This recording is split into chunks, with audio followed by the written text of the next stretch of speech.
Welcome to the Ardan Labs podcast. Our special guest today is Ken Stott. Ken, thank you for coming, man. I really appreciate you hanging out with us for the next hour, hour and a half. Well, I'm so happy to be here. I'm really excited to explore my career and say a little bit about myself.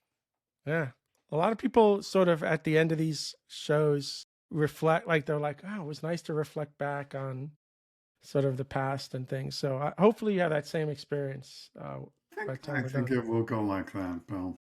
Give everybody the 2 minute spiel on what Ken Stott is doing today. Today I'm the field CTO at Hasura. It is, and I've never done this job before, and I find it to be incredibly refreshing, to be honest. A field CTO, for people who don't know, and then they're a little different depending on the software organization you work for. But the field CTO really works with prospective clients or customers, really at the strategy level. And you're not selling product. You probably don't even talk about product particularly.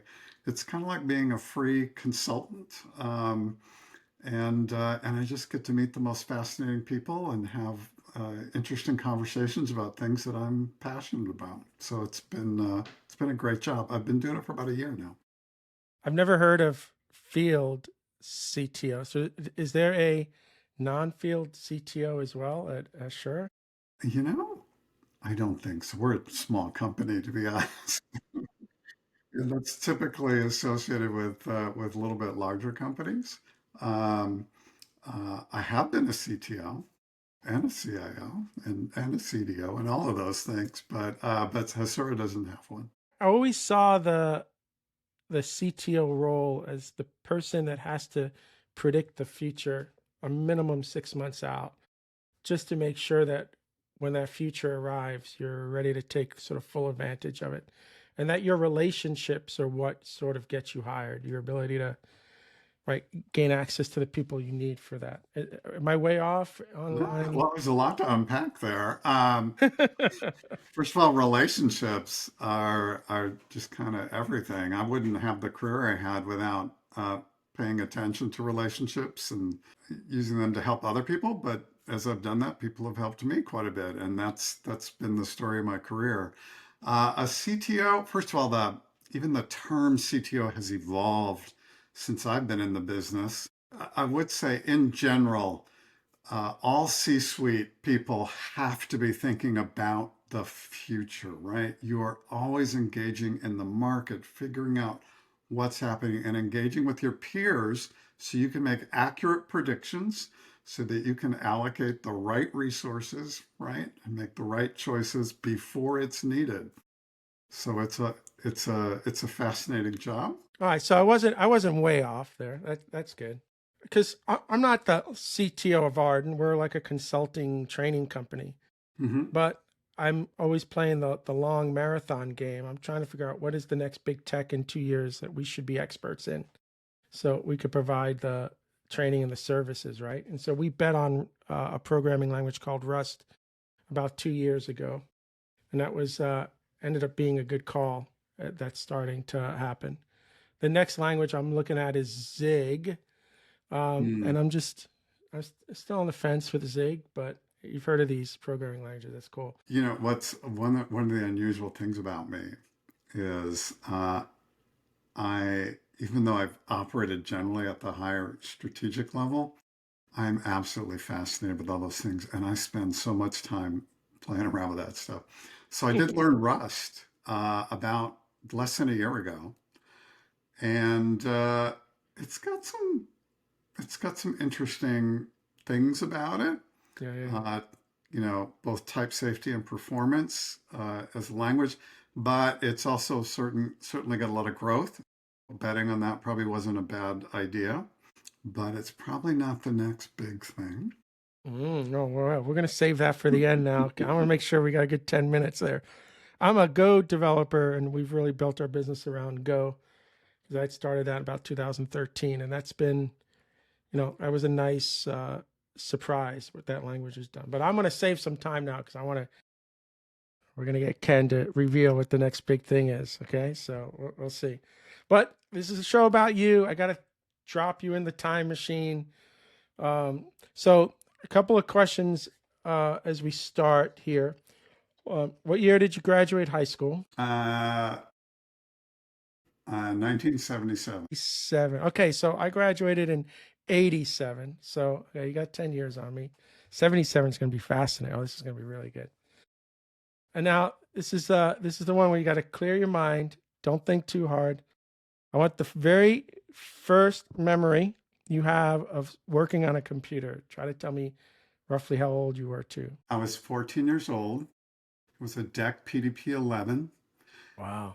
and I was completely smitten. I mean, I just couldn't get enough of it. How did you get your hands on the PDP-11? So in 1977, DEC computer had mini computers, which was revolutionary at the time, and they did something kind of like what Apple did later, but they put them into educational institutions to kind of get people to understand computers, learn about computers, because they saw it as a long-term marketing play. And so they gave computers to like all of the, high schools and around Massachusetts where DEC was, and that's where grew up. And so our high school had one, and I was able to wrangle my way into using it, and just did all kinds of interesting things with it. I have in my closet a PDP-11 kit. You need Okay. a Raspberry Pi, and you have to do some soldering, which I have really no experience with. So it's just sitting in the box for retirement. And then one day I'm going to take it out. The only thing I remember literally is probably the name DEC PDP-11. I also remember the operating system was RISTIS, resource sharing, time sharing, I think is what it's. And I used BASIC. I was going to ask you that. So they had BASIC at the time on that thing. It wasn't Yes. C or like even assembly. You had BASIC. So Yeah. BASIC in 1977, huh? That was my first programming language in like 85. I had a Kpro 2. Cool. That was like the real one, like CPM operating system. Uh-huh. And I programmed a lot in sort of that junior high school in BASIC until I got to university, and then Pascal became sort Yeah. of the So language. we've gone through all the same things. I was just 10 years before, but BASIC and then Pascal and then C, Yeah. Turbo C. I don't know if Turbo C maybe precedes. No, that would have been right about that time you were doing that, because that was me in my first sort of like professional gigs. So all that Turbo Pascal, Turbo Basic, all that sort of stuff. All right. So what you're telling me then is in 77, which is that last year in high school, you finally got your hands on a computer, and I guess you just had one in the whole school. So was there a lot of people interested? Was it easy access to this machine at that point? Or are you competing against teachers, or like it's kind of interesting and what that would look like in 77? Yeah, so it was so there was one PDP-11, and there were probably 10 terminals, and there was a Mm, small like computer club. So they started creating little classes built around these computers, and there's a computer club that kind of came up from all of that. I actually preceded that to a little bit. So this was more like in 75 where I started doing it. So at 14, right? I had 3 years in high oh, school. right. 14. Right. Sorry. Right. Yeah. So initially it was literally the first terminals, there's maybe I think three of them were paper terminals with paper tape as the memory. Mm. And then they upgraded to sort of centralized memory store disk. I think it was like a 5 meg disk, and which was amazing. How much stuff could you put on a 5 meg disk? Probably more than anything you could imagine, right? In their minds, in our minds, and then we had VT100 terminals to connect to that. But I'm kind of curious. at that time, you're like, I always find high school fascinating because that's sort of when you start to really develop. And you don't, not everybody figures it out in high school, obviously, but that's when you start to think about what is it I'd like to do with my life at some point, right? Mhm. But like, what is the big thing in 77 that people who are going to go to university are thinking about? Because it's not computer Computers. science right now. Oh no. Mathematics. I thought maybe I would do something in mathematics. I remember I looked at what do the insurance people do who are into Oh, the mathematics? actuaries, I guess. Actuarial Yeah. science. I looked at that. But I was also kind of the prototypical entrepreneur. Like I was the kid who had I had like two paper routes and, and a lawn mowing business. And then I sold stuff. And so I had this really strong like business entrepreneurial bent. And then I had this fascination with computers. And so I can't even remember what your question was, but I'll make sense of this in just a second. One of the more interesting things that came out of that experience was I did not vibe with the computer club kids, right? It just I was not them. And I immediately was like, I am not going into like engineering or whatever these guys were into. I wanted to go into business. And so I decided I wanted a business degree, and that's what I I had a guest on recently that had the paper route, and man, I was laughing so much because if you hear that story, you're gonna hear it again. But like, my parents wouldn't let me have the paper route because they were like, "We're not driving you ever to deliver these papers. I don't care, so you a can't have bicycle. So, it." so I Yeah, mean, until it literally snowed. for 6 years, I rode a bicycle like 6 miles a day delivering newspapers at 6 in the morning. You remember how much, like, and when you look back on it, it's like no money either, right? Like, there's just no. It's just Well, fascinating. between all my little businesses, I was the wealthiest kid on the block, uh, but I also like to spend it. So I spent all that Yeah, money. that's what I was gonna say. What were you spending it on? Because Model yours. airplanes built all, I was really into building these big, elaborate model airplanes Yeah, yeah, I for remember. plans, and I would fly them, and that's probably what I spent most of my money on. I remember going to Modell's. I think it was Modell's, and you get the kits with the super glue and the knives, and but those you didn't fly. Those were just models you could Yeah, no, have. these were the balsa wood ones where you constructed a frame and you put the wings on and you created Wow. mounts for diesel engines that you put on the front or what they call glow plug engines. And Yeah, that's next there level. are different control systems, radio control or fly-by-wire and stuff like that. The wire maybe, but oh yeah, I remember the battery operated ones on the wire you could put on your ceiling and it just fly Hey for. now, these are a little different than that. No, no, no. You were taking the next level. You bringing back memories of my like childhood. I would be too afraid to fly those things because I knew I would just crash it like day They're one. super dangerous. I can't believe they allowed me to do what they allowed me to do, but it also in the 70s, right? Kids roamed free. Like you did whatever. I mean, the whole Oh, I know. neighborhood, like probably like 5 square miles was all open terrain. Do what you want, go to whatever store you want. You Dude, know, I ventured at least a mile or two away from my house, but my mom, Sicilian Italian, would just go outside the front door and scream my name. And I could hear it from a mile away. And I knew I had to be home in 5 minutes or less or I was in trouble. Right. my parents were more patrician, sort of second generation English, so it was very kind of very polite, let's say. Passive aggressive, maybe as well. No, there's no passive aggressiveness. My Growing up. wife is Latin, so we've Mine is blended that. too. My wife's Colombian. From Oh, Colombia. interesting. Yeah. Oh, what was I going to ask you now? It's fascinating to talk to somebody who, well, I mean, you were a teenager in the 70s. I was still like a kid. The idea now is I'm going to go into business. I like business. Um, Computers is sort of a secondary thing, I guess. So, what do you decide when it's time to graduate high school?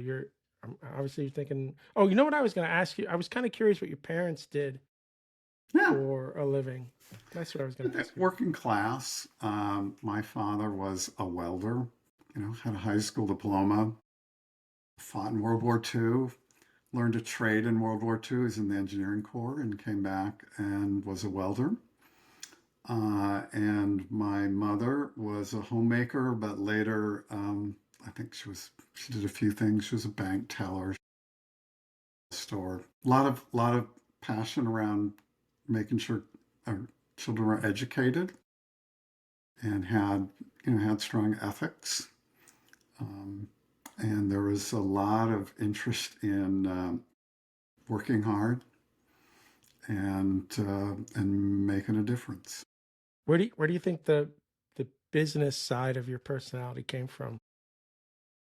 So I was the youngest, and I had brothers who were about 10 years older than me, Wow. two Okay. brothers. And and I was just always emulating them. It wasn't like something that I didn't have some great creative moment. It was just like they did those things. They had paper routes. They did this stuff. They were really into making money, figuring out how to make money. And I just sort of like, oh, that's how life is, and I should get on board. That's fair. No, that's fair. Okay, so you're about to. Were you doing anything else in high school? Were you into sports at all? Music? I was like pretty anti-sports. Probably regret that. Probably should have done a little bit more with it. And there's probably a lot you can learn from that I didn't learn, that I had to learn later in life. But no, if there was anything aside from those other aspects, it was music. So I was really, really involved in music. Played the piano and other keyboards and played in bands and Nice. things like Okay. that. You can. That's not anything that really leaves you, right? You can. If I found a piano at the hotel lobby, you can jump on there right now and Yeah, I entertain still do everybody. it Yeah. today. I've been Yeah, it's involved in perfect. music for 50 years, and I, I enjoy it. my dad was a sax player. He could basically play anything with a reed and the flute. Cool. And they always say things skip generations. So me and my sisters, we never got into the music. I was handed a guitar and a computer the same day. You know which one won at Yeah, this point, right? And then I had 5 kids, and none of them was gonna get into music. And my brain went, "This is weird." I would have expected one of them. And then at about 17, number 5 decided that he was gonna start playing piano and music, and now he's gotten incredibly good. It just sort of hit him late in life, but I'm not sure that skipping a generation is a valid rule, but my children love music as well, and my parents, my mother played the piano, her grandmother played the piano. It was all part of our culture, and that was just something that we all liked doing and we enjoyed. So. no, it's cool. So you're about to graduate high school now. Like, what's you and you want to go into go a business track. So, sort of, what do you think your options are at this point? Like, what's going on? I applied to university, and again, it's not like I'm the most creative guy. Whoever I bumped into before, sort of influenced me. I met this other person, and he had this really strong story about accounting and becoming a partner in an accounting firm, and this was his vision.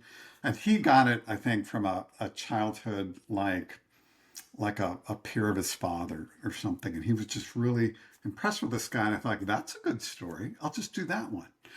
And so, and so I applied to university, and I got in, and then I went to the Marriott School of Business and got an accounting degree.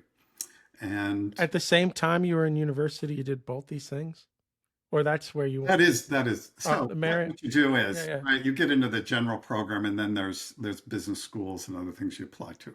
Okay, okay. And so I got into the business school, which was competitive, but I got in and did well there, and eventually got hired by Deloitte. All right, before we talk about that, because I'm assuming a 4 year is a 4 year, right, right?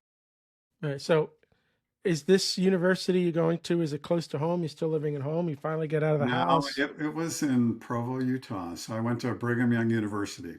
Oh, so you went from basically Boston, right? You said you were in Massachusetts, It's Springfield, but Springfield, right, all the way across the country to BYU. I did. Wow, that's exciting. I mean, completely different people, lifestyle. It was pretty jarring because New England and Utah, very, very different, and the people and the personalities completely different. Yes, Now I heard that I have a friend whose kids go to BYU, but not in Utah. I think the biggest campus now is, damn, where did he say? Idaho, It's in Oklahoma. Idaho. Yeah, Right. Idaho or something. Yeah. And I was like, wow, I didn't know that. But Yeah, maybe well, they have Hawaii. There's one in Idaho, and then one in Provo. Provo is the like it's the most competitive. So each one of them has different levels of competitiveness and mm, difficulty in getting into. But all those have existed. Those existed when I went. Um, well, they did. The other yeah, but campuses in existed. Idaho, they've expanded significantly, I think, over the last couple of decades. I'm a big college football fan. I didn't go to Notre Dame, though my stepdaughter just got into Notre Dame, St. Mary's Notre Dame. So I'm really excited Oh, cool. about that. She's going to do a 5-year engineering program where she starts at St. Mary's and then finishes at Notre Dame. So I'm a big Notre Dame college football fan. So, but BYU has had some really great teams over the last few years. Well, they're up and down, but I mean, there was by the way, I was at BYU when they won the national, when they won the national championship, which is somewhat controversial, but they were the national championship, I think in 83 or 84. It But says 84. 84, yeah. Yeah. And so and so that was awesome, and all those stars of that were there of that team, the whole time that I was there. And you got to interact with them. In fact, my wife, well, she wasn't my wife there, but I met her there, and she had like the football players and the basketball players just happened to be in the same like complex, and so we got to hang out with them all the time. That's awesome, man. That's Um, awesome. and then of course now they've got a great team, They so they're do. looking They really, do. really good. Yeah. No, legit. Like, I don't want to play them, basically, legit. Yeah. Yeah, they could take down anybody on any given day, right? So, They're like Syracuse. I don't know if you follow college football, but Syracuse will have a mediocre season, but there's 2 games they're going to come out and they're going to be national championship caliber on those 2 weekends. You right. just don't want to be playing against them that weekend, but they're going to spoil you, like somebody, and like I feel like BYU is the same sort of. They've done it many times, Yeah. right? So they slaughtered Texas a couple of years ago when no one expected them to. No, I it's think just it was, whatever it is. The right. talent is there, right? It's all about consistency. Well, that's awesome. So, wow. So you go to BYU. Plus, at that time, late 70s, early 80s, it's much more rural than it even is today, right? Like, It was a small town. Provo was a small town. It was pretty cool, it was a beautiful little town. It had all these little businesses that you could kind of work with. I but remember, it's I is it a remember dry going. town though? Back then, was it a dry town? It Because is. isn't there some like you go to Utah where BYU is, and there's some rules around that, right? There are a lot of rules about that, and I mean, you could purchase liquor. The question is, could you have a bar, and how many bars were there? And Mm. it was the whole process of how do I acquire it, consume it, etc. And it was pretty. Um, Did you know that sort of going in, or the culture of the city and all of that before you made that yeah, yeah. All purchase? that Oh, you was did. all You knew yeah. all that, yeah. So I love asking this question from me. So you did your 4 years there, and I'm assuming you got your business. You finished with the business degree. Mhm. I'm kind of curious.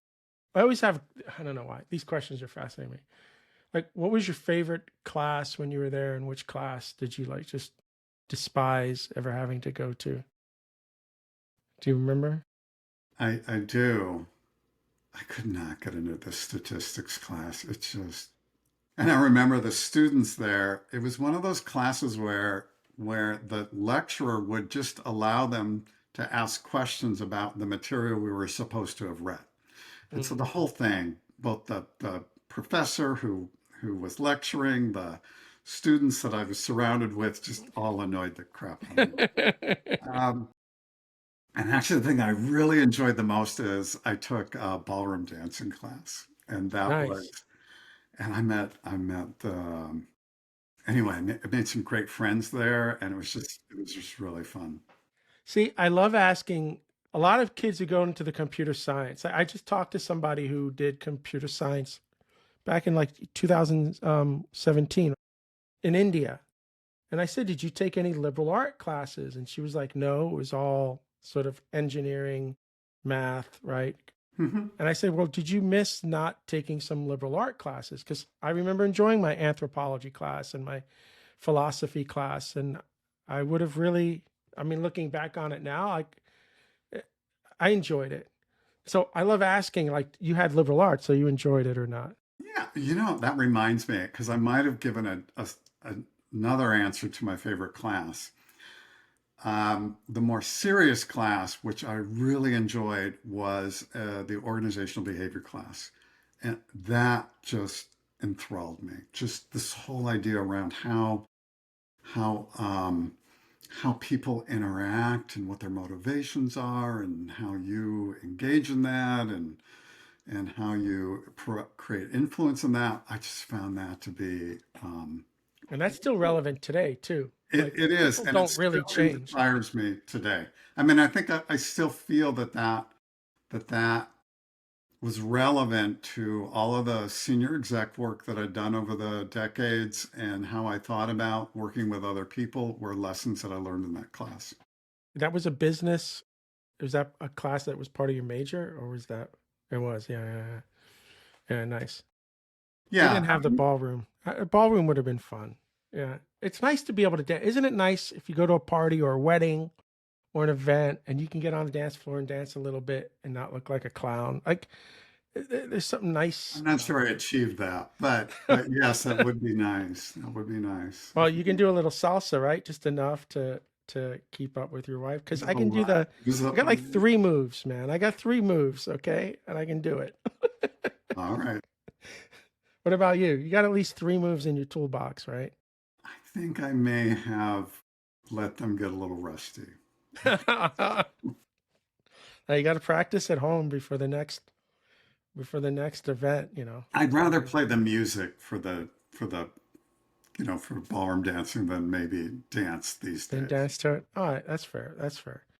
All right, so you're going to graduate with your business degree. Did you have any internships or opportunity to sort of work before you I graduated? didn't, and that wasn't emphasized as much at that time, at least in a bachelor's program. I think in a master's program there was some more emphasis on that, particularly in the business school.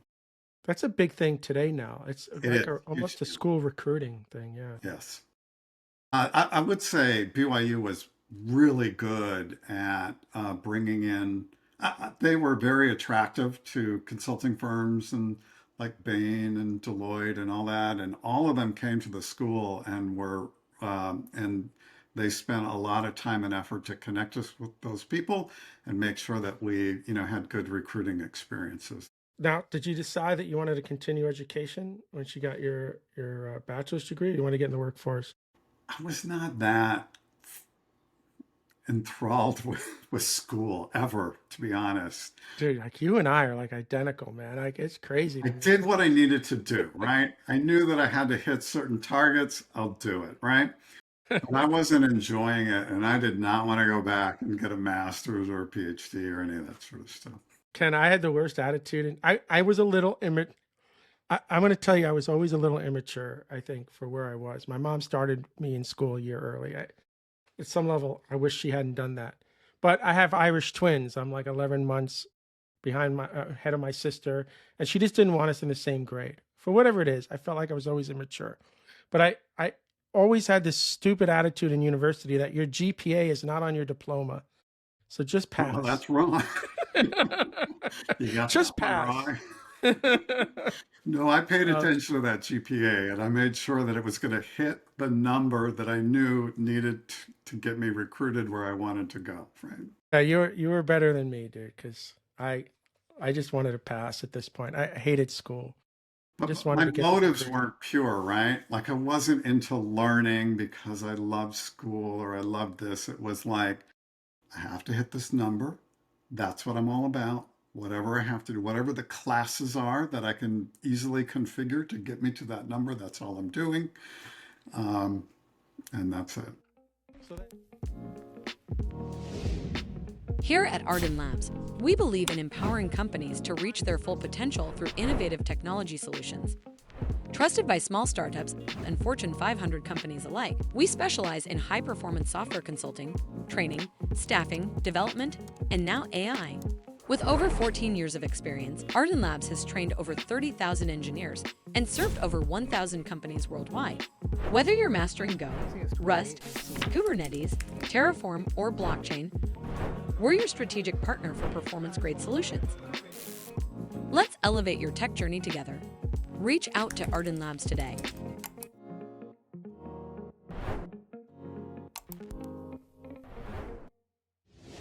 you decide that you want to get a job. So talk about that. Was it? I don't know. So now it's what? It's 80. You said you were there in 84, like, but you're graduating really around I 81. actually graduated in '83, Okay, and I fibbed just a little bit. They won the national championship the the year year. after I Gotcha. graduated. So I graduated in '83 um, and went to Deloitte. You went to Deloitte. I find it. I didn't have this experience, but when a company is hiring a bunch of college kids every year, what's happening inside the organization? I'm sure when you first get hired, it's really exciting, but is this just constantly bringing in competition, or are there just Well, enough head space where you can fill it? so I mean, Deloitte had it down to a science, right? So they had these training programs, they had rankings, etc. And it's this pyramid that's relentlessly, narrowing every year that you're there. Um, but they also had, as part of that, they were selling it kind of in reverse a little bit because as you went out to their customers, you were cementing relationships back to them so that so they would continue to service that customer, with and that everyone would be kind of happy as they provided services.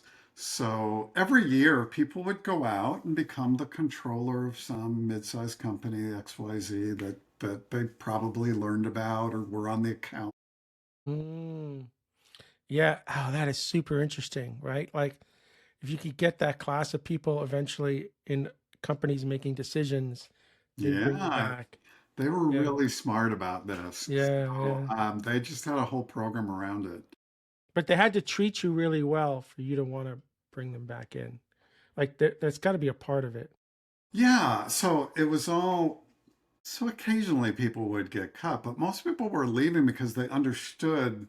A lot of people didn't expect to become a partner at Deloitte. They were going in because it was a development program. It would allow them to get broad exposure to business and to actually find the place they wanted to work, right? And so no one was upset about it. Like it just all met everyone's It was needs. a really great machine. Just Yeah, work. yeah. But what was you remember the first couple assignments that you had? Because I would imagine as a college graduate being told go service this customer, whatever it was, had to feel a little scary. Like what do I know? I just got out of school, kind of stuff. Yeah, again, they were very, very structured. So you would go out and it was really clear what you had to do and you'd already gone through training, etc. Um, it was a little scary because you'd go out to clients and you had to interact with, people who maybe had a few more years experience and who, and you're pretty much a newbie. So I don't really remember a lot of anxiety about doing that, though. Again, I felt Oh, like that's fair. Deloitte was a great program. Like I just can't say enough about Deloitte and the experience I had there. It But was really phenomenal. with the business degree, what were you doing in terms of services for these customers early on? Are you helping them with Well, spreadsheets? I don't even I understand. mean, you're doing audits. Now, audits is not what I really wanted to do, which I quickly figured out that audits suck and you don't want to do audits, right? But that's what I was doing. And there's a much longer story around all of this that we probably don't have time for. But I did I did start to develop this idea because during this training you're learning that there are these class of people who are really designing these programs and learn and explaining the science behind audits and how things get done. And I was like, that's what I want to do. I don't want to be a client partner. I want to be the guy that's figuring out this whole process, right? What's the science behind it and all this? And so I remember in the first year at Deloitte, when I went in, for my annual review, and they're asking what your goals are, I said, I want to do that. And the partner who I was talking to, he said, like, that's really unusual. No one has ever told me that, ever. And within 3 years, that's what I was doing at Deloitte. That's amazing. So they supported that. They supported you wanting to be. In a sense. So there's other weird kind of serendipity, right? That kind of got me there. But because of this interest in computers and all these new microcomputers that were flooding into companies in the early 80s, and I knew something about it, they actually brought me into what they called computer auditing within the first couple of years. That that led me to going up into their what they called executive offices or headquarters and doing a lot of training with people who knew these people that I kind of aspired to be. And that gave me all these networking opportunities, and that's how I landed in their headquarters. That's awesome. So that just a little, because it's so new and nobody knows anything, but they know they need them. They know there's value there. Just having enough of and the ability to teach, obviously, because you had to be communicating all this stuff. Got you. That's really awesome story, man. I kind of like that. Yeah, I also the what actually clicked for them was I had an idea on how they could actually use computers in audits. So no one was articulating it, and I came up with an idea on how you could automate the creation of what they call your audit work papers. And I pitched that idea when I was going to this training class, and they're like, that's a really great idea. That's great.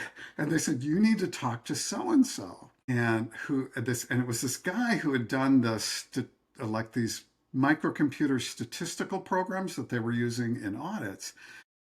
And it was sort of my idea was complementary to what he was doing. And he was 10 years ahead of me.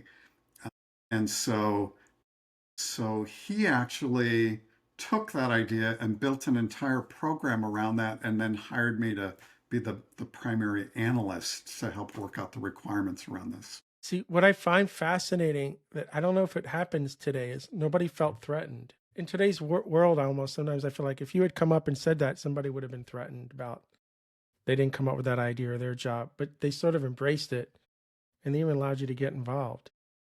Deloitte was just a very collegial organization. People really collaborated and worked together. It was a great culture. I don't know if that's the culture they have today. I hope it is. But it was again a um, great sort of beginning to my career. So how long were you there? How long were you at I was Deloitte? there for 10, 11 years. So you But the last there, part of it, that little gig, right, landed me with this other group that was a risk management group that was doing, who specialized in exotic derivatives valuations, which was a big deal at the time because over the counter derivatives were like a new thing in financial services. I was in there I was in their headquarters. I was in New York, so there's a natural connection to financial services. I went into that group, and because I had the computer piece, I built all like the valuation programs that were part of their practice. Wow. What program do you remember you were building that in what programming C, language? C. That In was C. all in C. Yeah, Okay. and that got me to interactions with sort of Wall Street banking types, which was sort of the next phase of my But career. when you went to Deloitte, you moved to New York, or was it the second job that sort of got you out of Utah and over to New York?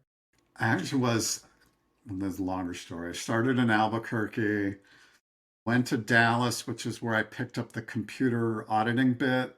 Okay. That got me the connection to New York, and then they brought me to New York from there. So I was like moving pretty. You were moving. Right. Did you enjoy all that moving, or is that just exciting at the time? I Or thought it was exciting. My wife, and apparently, not that I was probably paying attention, thought that was really stressful and wished we weren't doing it. But she which was she, with you at the time that you were bouncing around. yeah, she continues to bring that up, by the way. Where's her hometown? Because I find that women like to be very close to mom and family, and you start She moving them away. she she grew up in San Antonio, Texas, and they do Okay. actually have a very strong family connection to San Antonio, and I've been to San Antonio like a lot. Yeah. And she has a wonderful family, and I enjoy doing that. Yeah. But the conversation of moving there, even today, hasn't. We talked about that. We did. And then it just sort of slipped away because it was just during a career period where it was struggling to actually kind of get a footing, and San Antonio just didn't fit with kind of, what I did. Yeah, yeah, yeah, that's There were fair. very few employers, maybe USAA, maybe it would have worked, but just wasn't a lot of opportunity. Yeah, I don't know.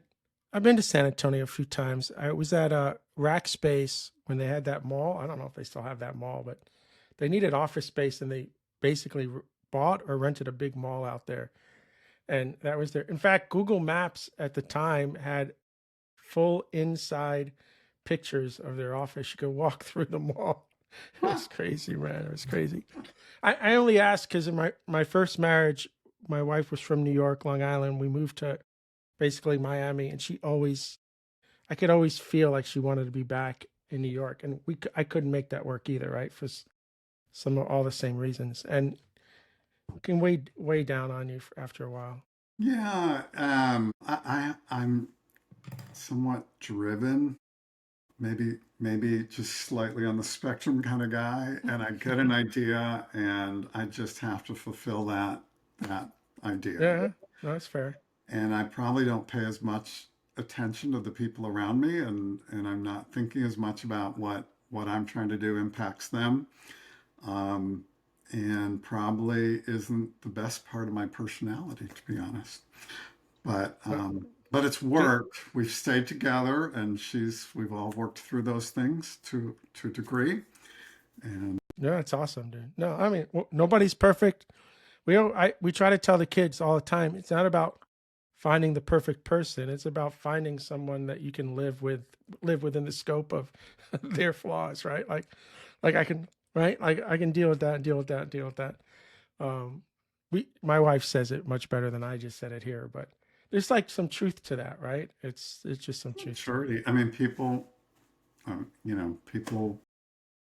have to accept that other people aren't perfect, and they have to work on themselves more than try to work on the other person, right? So, all right. So you're in New York. You're writing these computer programs now Hmm. for. This seems like specialized math to me. I don't have strong. It's one thing I wish if I could go back to university and be more mature is have stronger math skills. Even That the was, high school math. yeah, I that can't was. help. I mean, I'd taken calculus and I had a general idea of this stuff, but again, I wasn't a great student. But now I had a reason to learn it. And so I can't remember the name of the book, but there's a seminal book on derivatives valuation that goes into all the primitives behind a derivative and how you break them into these primitives and the different algorithms that you use. And man, that book, I read that 1,000 times to kind of get all this stuff to work correctly. So that's been my experience. Is I'm more of an to overuse the word experience, I'm more of an experiential learner where again, I've made a choice. This now matters to me. I'm going to make it work and I'm going to figure it out. And I just that now I have a reason to do it. Now I'm passionate about it and I make it. So, what year is it when you're at that company in New York So I building was out? there in I moved there in 87. And how long are you with that company? How long are you No, with? I didn't change companies. This is Oh, which this is one are we all talking Deloitte. about? This is all Deloitte.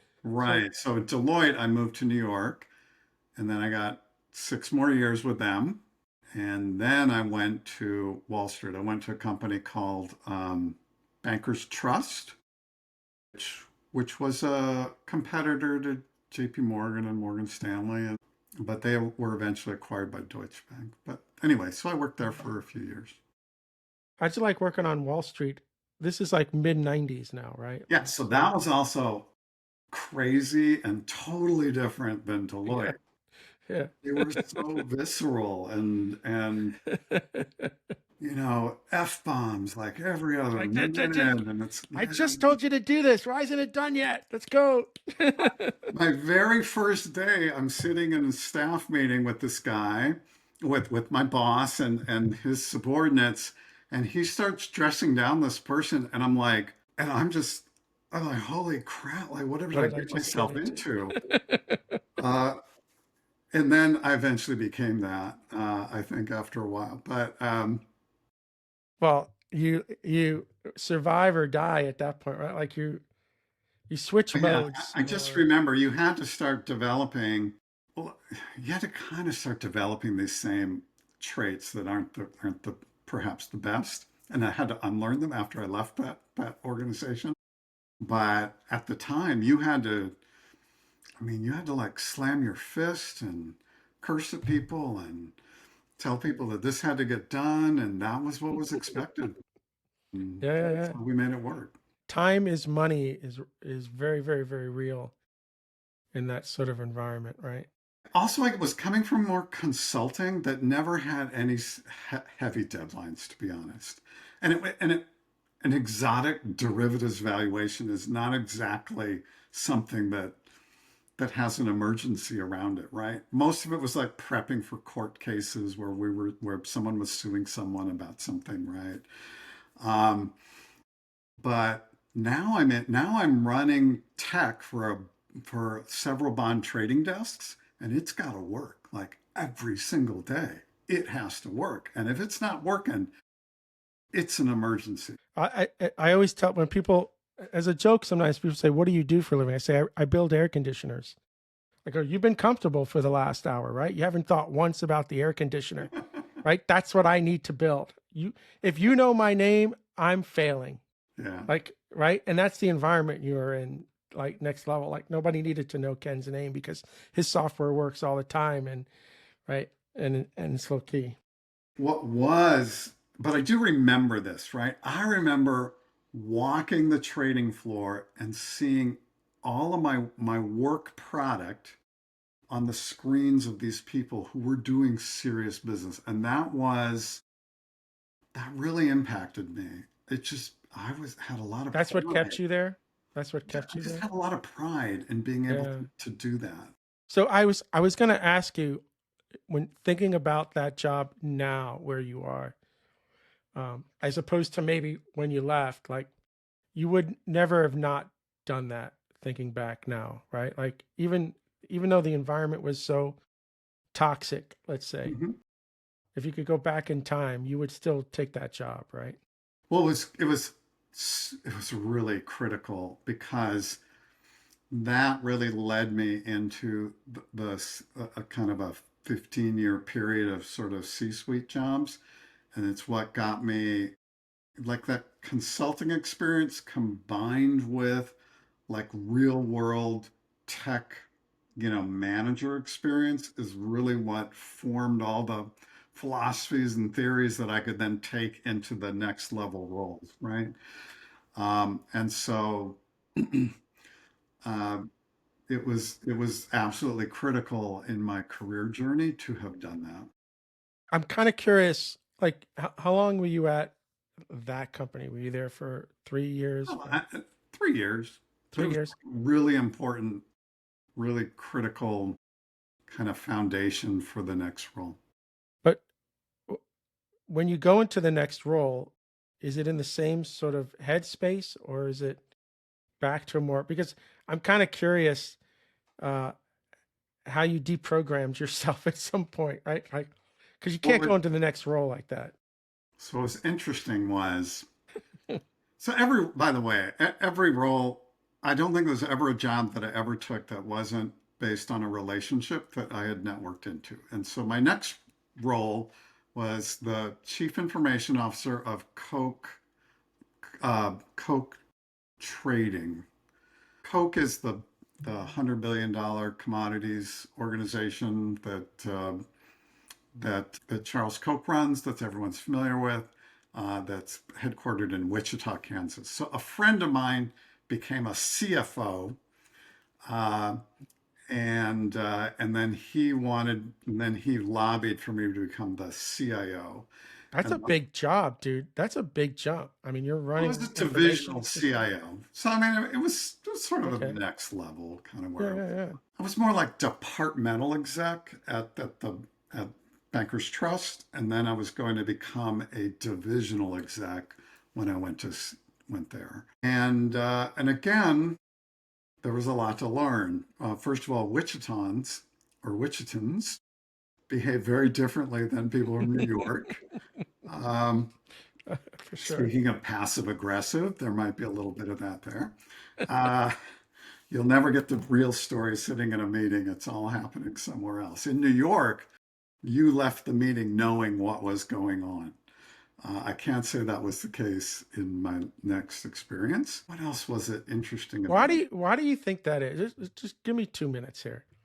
Like, why do you think that is? Like, is it because like outside of New York, people are just trying to protect themselves and each other, and in New York, it's like this is who I am, take it or leave it, sort of thing.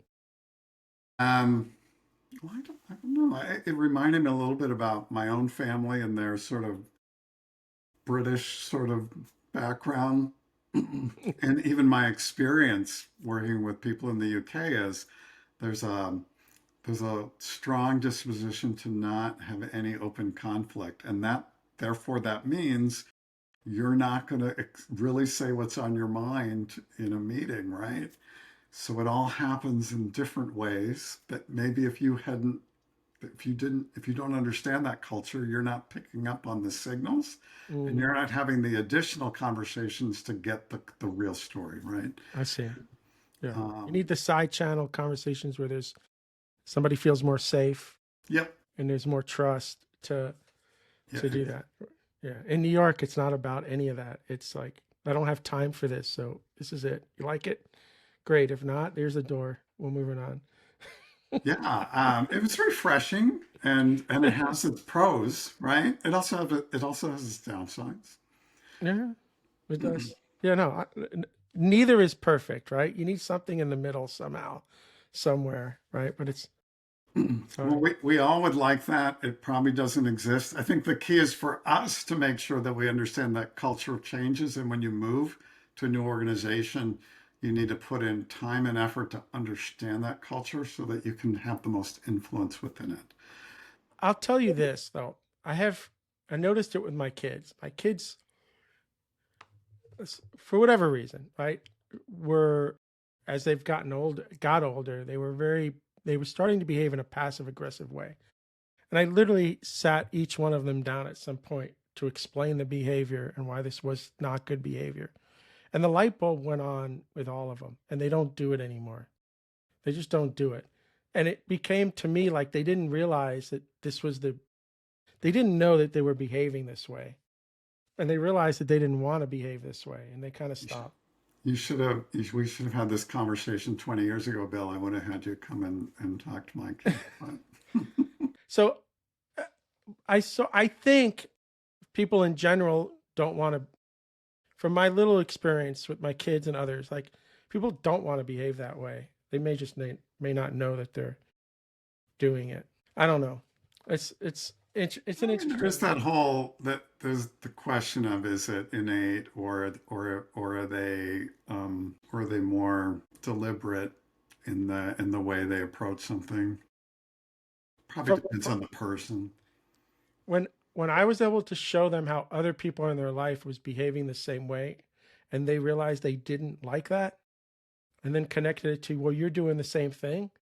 They were like, okay, yeah, I want to stop this because I know how it feels to be on the other end, and I don't want to do that to somebody else.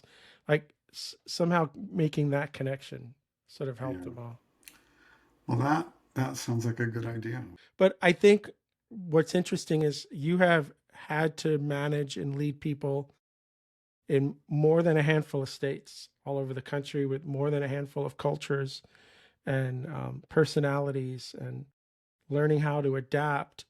I think was is really interesting, right? It's almost like if I put you in another place in another part of the country, I would almost imagine that your first week is starting to try to evaluate how do these people think, Probably. act, behave, right? You know, at the time though, I made so many mistakes and screwed it up like just so many ways. Again, another long conversation, all of my mistakes and learnings. But first of all, I came from a working class background, and they're not that they didn't necessarily have the skills and the personality to help me as I went into more executive roles, right? And so there was just a lot of intense learning and reevaluation of my performance, my behavior, and really deliberate attempts to make changes so that I could be more successful in large organizations and be an effective leader. But I'm going to guess, because this happened to me, you had the right people managing you who understood you were making these mistakes and took it an opportunity to teach you instead of fire you, right? Because the first week I went managed somebody, they wanted to quit. I look back on it now and I was horrific, but I didn't lose the position. They sat me down. I learned, I took that and right. And so I have that same sort of empathy when I know I'm putting somebody in to a leadership position. Like they're going to fail a little bit and not to come down hard on them.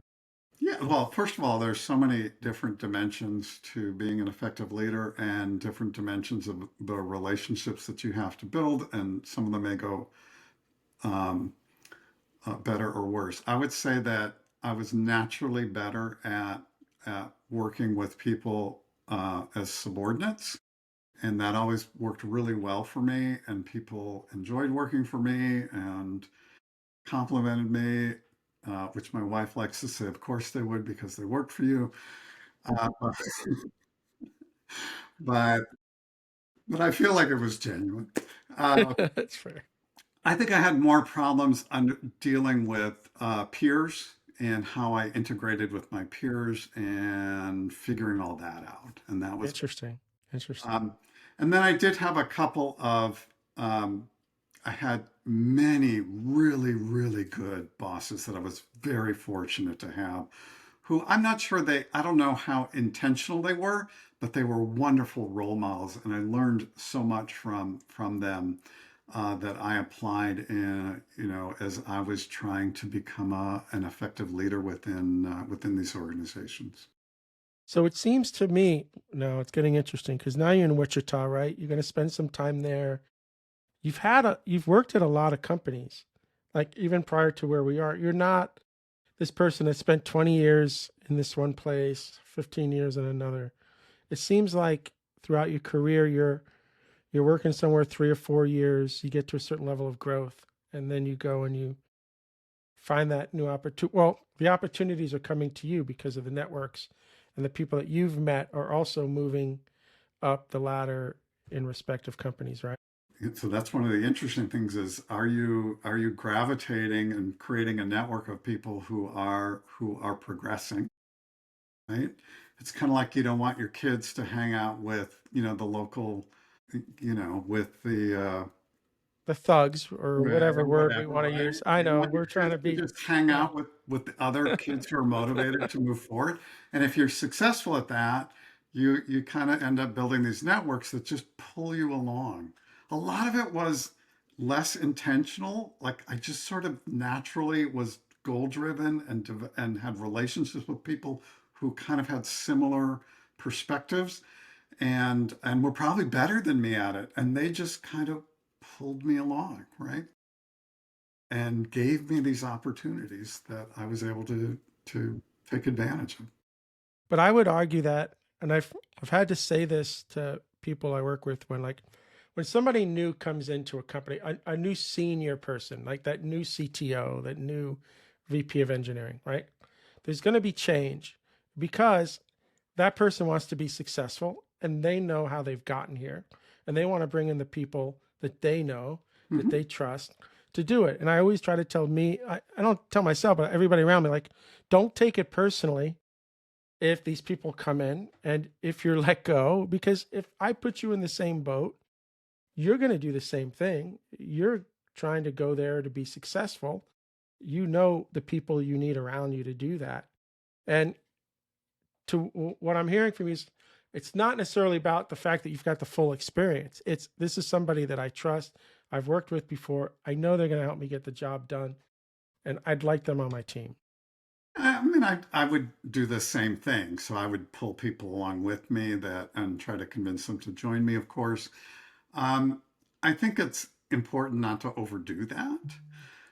You know, when you come into a new senior role, the key is to be really good at evaluating these people, understanding their strengths, their weaknesses, and understanding how to use those resources most effectively. With whatever other constraints you have, time constraints, money constraints, etc., right? To achieve these goals. Once you've done all of that, you will identify gaps, right? I have too much of people like this. I don't have enough people like this, right?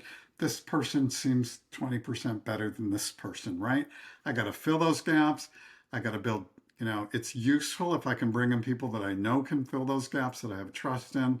Um, uh, but I also got to develop people and build new relationships and get people excited, right? It's not just bringing in a new team that's kind of pre-built to do what I want to do.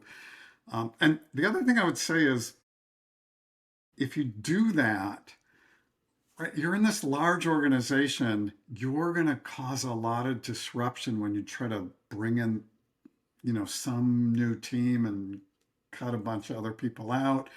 You're going to be firing people who are friends with people in other organizations, etc. You got to be a lot more strategic about the level of disruption that you're causing, and think really carefully about balancing all of these concerns out so that you can get as much out of this role and have as much influence in that organization as you can. So now with this experience that you have, I'm kind of curious, what's like, what's the number one, say, green flag or red flag that somebody could what could somebody do when you first sort of meet them or that first sort of evaluation period, which would be a green flag or a red flag for you, trying to evaluate if we're going to keep this person? Are there any particular characteristics that, um, as a way of educating people about, they just changed senior management. So like, So there's a couple of things that I'm always looking for in people, and if you don't exhibit these things, we're probably not gonna have a good relationship, or you're probably not. And we could have you'd be friends, but you're probably not going to work for me, right? The most important thing, which might sound a little bit odd, is you have to be able to tell your story. You have to be able to narrate your story effectively. And, and you have to be able to explain how you've achieved success, you know, what worked, what didn't work, your ability to just explain yourself coherently, right? In a context of achieving something is the most important thing because that tells me you're self directed, you have communication skills, you can get along, I can do lots of different things with you. people who I like people who actually have had different roles, because I'm looking for people who have innate skills and can learn what they need to do to be successful in a given role, right? Um, those are things that immediately tell me that this is an interesting person, right? This is someone that I can do something with. He and that we can have a successful collaboration. Yeah. And so not doing that was obviously also the red flag at that point. So that's really interesting. I honestly had no idea what that answer was going to be, but I sort of like that because what you're saying, what I'm hearing is your job function might be X and you might be really good at X, but if suddenly I need you to do Y, right? And I come to you and ask you about Y, like I feel like you could fit in Y, right? Yeah, That's the it idea that you can needs adapt. skills, strong communication, and ability to create a story or a narrative. Really, oh, and a history of success, particularly in multiple disciplines. Those are the things that say you're going to be good wherever you go. And I can probably trust you in whatever is the next big thing that comes up, right? All right, we got 10 minutes left. Okay. We're going to push the timeline out a little bit here, but I'm kind of interested to know that before this Hasura position, did you did you end up retiring prior to this? I did. So this is like Okay. my last, Okay. I keep I don't know telling, why. I don't know why, but I was hoping that you said yes, right? So at some point you decided to talk a few minutes about that retirement decision and when that was. um, yeah, so just to fast forward, I actually was a CIO at Enron. And Oh, and then I was there at the end. And then I did I was a founder of a med tech company, which was sort of semi-successful, but we sold. And then I was a chief information officer of an insurance company, which went through the mortgage crisis and screwed up its whole investment portfolio. Uh, and so that was a problem. And that landed me at Bank of America in data architecture. And I spent the last 13 wow. years as a data architecture executive at Bank of America. So you were there That, till like 21. yes. Yeah, yeah, And okay. so that's a very challenging organization. It is a machine. Speaking of a machine like Deloitte, Bank of America is a machine, and they are really good at what they do, and they are very successful at what they do. Um, but you have to think carefully about do you want to work with them, and what can you do together with them to further your career, because there's lots of dead ends there as well. Right. I So mean, it's all AS400 really driving everything, right? Like uh, I have to like anytime I hear a company deciding that they're going to get off the AS400 for anything that's like banking, I just pray that it's not my bank because I'm going to start printing out statements, right? Because those systems just run, right? They just work. There's no reason to. while they still do invest in mainframes, and they have those, and there's definitely mainframe systems that have been there for decades. But anyway, I thought it was an okay place to hang out, and I created lots of good friendships, and I was able to contribute to that organization. Um, it wasn't it wasn't exactly what I wanted to do, and it wasn't exactly like what I had done before, and I was kind of done. I But you was were there 13 over it. years. That was your longest stint at It any one was. It company. Yeah. was. Yep. It was the Yeah. longest stint I've ever had. Um, so I retired, but I'd had a lot of good vendor associations, and I mentioned this to Hasura, who was a vendor, and Tanmay Gopal, the CEO, said, "You can't retire. I have things for you to do. I and you're and whatever you want, right? Whatever working conditions will get you to help me, let's figure it out." And so he Wow. created a great role for me, and I'm really excited about it. So it's not like the Bank of America is a bad job. It's just like I said, it's a machine. Everything's sort of a grind figuring this out, right? Yeah, yeah, yeah. So what's awesome about Hasura is that it's none of those things. I mean, it's again super collaborative, small teams, super smart people, really trying to build next generation products, and and and what I'm doing is helping them figure out how to connect what they're doing back to the real needs of big companies, right? And and it's just an awesome space to be in, and it just draws on all the things I've learned over these years, and it's just perfect. And it's a great way to go out, right? I'm gonna be part of getting them to an IPO. Like that is my goal, and that'll be kind of my last gig. No, I've the funny thing is I played with the tech a while ago when I was maybe 3 or 4 years ago when GraphQL became all the Uh-huh. rage, That was sort of right? their beginnings, yes. Yeah, right. Put this Hasura server in front of your SQL server, and now you can add this to a GraphQL sort of Hmm. federation.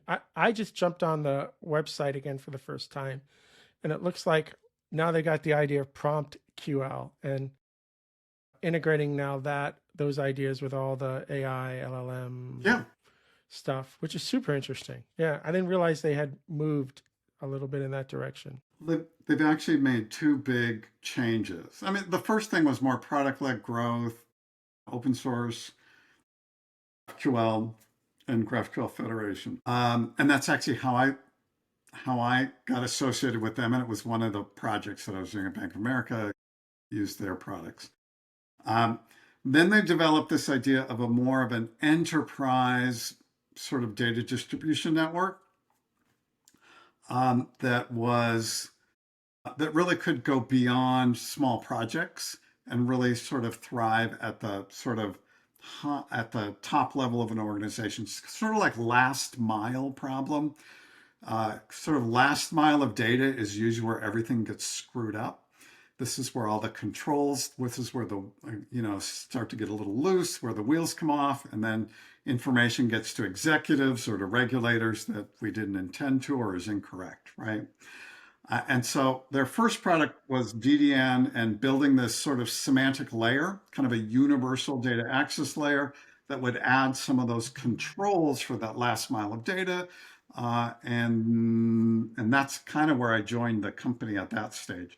We now have PromptQL, which is this um, very, very clever AI data agent tool that it's a different way of engaging LLMs and Gen AI to produce much more reliable and accurate results than if you were to do it sort of without PromptQL. And so now I like to think of this as it's no longer the last mile of data, it's the last mile of decision making. And so now PromptQL becomes like this amazing addition to the overall kind of intelligence and reasoning capacity of an organization so that you can now make better choices. You can understand complex things more accurately. You can become more innovative within your organization and kind of win in the marketplace by improving your ability to reason these problems more effectively. Does it So, make sense? oh no, yeah, I back in December, I actually had Tanmay on the show. Really? Oh, Yeah. I hope that I don't know if I've said anything like what he said, but No, we talked a little bit more tech on that side because obviously he's helped build all the product. right. And I think at an enterprise level, I think the GraphQL Federation promise makes a lot of sense. Like you telling me that you were using that in Bank of America makes a huge amount of sense to me. But it kind of worked more at the project or departmental level. There's still a lot of work to try to make that work at the enterprise level. And I think again, GraphQL is a interesting protocol. The idea that you can composite and aggregate, at the client side without having to do that on the server side or design for it on the server side really makes it much more efficient, effective to kind of plug data into wherever you're trying to get it to. The universal data access layer It's more protocol agnostic. So the idea is that you've now sort of described all the information within your organization. You have the relationships connected together. Now, can I use GraphQL? Can I use REST? Can I use SQL? Right? Can I connect it into my BI environments? These are all the things that GraphQL didn't, do in and on its own. Um, the other problem I've seen in Enterprise GraphQL Federation is much of it is based on the idea of coding resolvers and scaling that up to the enterprise and making that efficient, is really, really difficult. It's tedious. Yeah, too. Right. And then maintaining it is a nightmare. So this idea of a metadata driven universal data access layer is really sort of the next generation of that. And then on top of that, adding this intelligence layer that can leverage all of that and really integrate into the actual decision making in an organization is really almost magical. I wish we had some more time because I'm starting now to play with tool calling inside of LLMs Uh-huh. as a way of that LLM really being your entry point to all the data on the planet in a sense, because it will tell you what other tools, parameters you should be using. Well, you tell it what tools you have, but it will tell you what parameters you need to use to go fetch the other Now, data, right?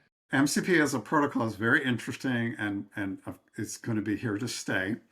But it'll be revised, I'm sure, quite a bit over. But by its definition, it's going to be extremely difficult for you to make sense of all that, even if you can connect to it. Further, LLM kind of in a one shot trying to make sense of that and answer questions, again, going to be extremely challenging.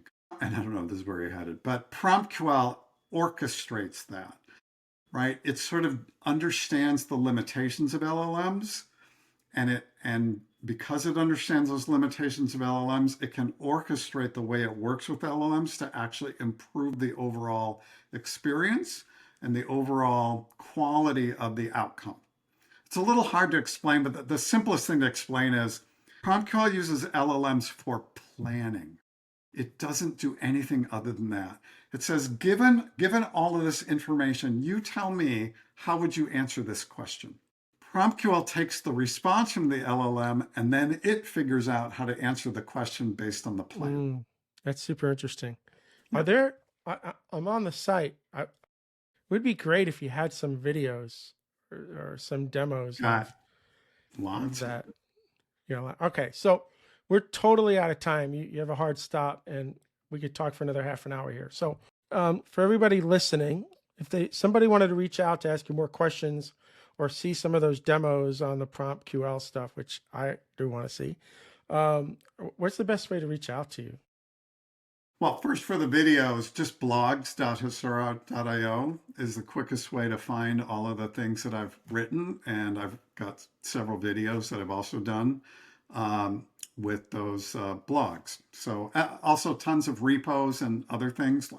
As you know, I loved coding and I've never stopped. And I've done all kinds of open source repos that work with Hasura, and they're highlighted in those blogs along with those videos. I think the simplest way to reach out is just ping me on LinkedIn. Always happy to talk to anyone about your experience with AI or data management, and enjoy those conversations. It would be wonderful if people would reach out and ask questions. Awesome. I navigated to the blog site. So once we hang up here, I'm going to be all over it because I'm working on these platforms with Prediction Guard. I built an OpenAI compatible server. Still, like application development has to be faster, better, quicker, smarter. And there's a fascinating statistic. Someone did a study of the impact of AI in large organizations over the last 2 years, and they discovered that it had almost no impact from a resource perspective. Right? It didn't replace anyone's jobs. Right. So that tells me two things. One is I have a theory that AI is just yet another tool And every time anyone has introduced some other new, incredible new platform, it has never reduced employment in the tech sector for sure, right? It's changed people's jobs. But I think this whole idea that programming will go away is nonsense. But there will be jobs with people with those mindsets that will continue to be there. They just won't be exactly described the way we describe them today. Because people who think like us, we bring value because we're thinking creatively how to move automation forward to create business value. Just because we've added a new tool, that's not going to stop that. The other thing that occurs to me is there still is no overarching vision around how to integrate AI into a large enterprise to derive value from it. That is still hasn't been figured out. And I think that study sort of points that out. And I have a new blog on that that'll come out in a couple of weeks. But we need to think about what is this overarching vision? How do we incorporate artificial intelligence with human intelligence, right, to create the next generation enterprise? I may have to bring you back, Ken, because I was told if you miss this next meeting, heads are going to roll, and I got 2 minutes left with you. So I'm going to, maybe we come back and we just have that sort of conversation because I think that stuff is fascinating. So we'll schedule it. But we're totally out of time. Dude, thank you for hanging out. I am bringing you back where we're just going to have that conversation. Yeah, absolutely. You've got all those years of experience. I think it's interesting. I loved the conversation, Bill. You were a great conversationalist, questioner, That was I appreciate it. All right. This is Ken Stott and Bill Kennedy signing off from the Ardan Labs podcast, and we hope to see everybody again real soon.